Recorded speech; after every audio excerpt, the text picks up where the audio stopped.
আজকে মরলে কালকে 2 দিন পরের দিন কেউ কাঁদবে না।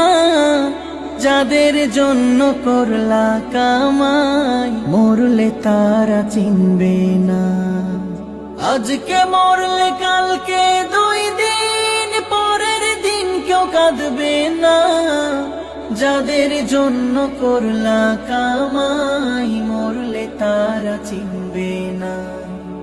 থাকতে সময় করো আমল, ঈমান করো খাঁটি।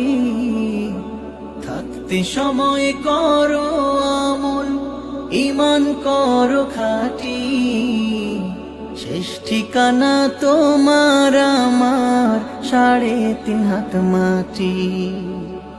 শেষ ঠিকানা তোমার আমার 3.5 হাত মাটি।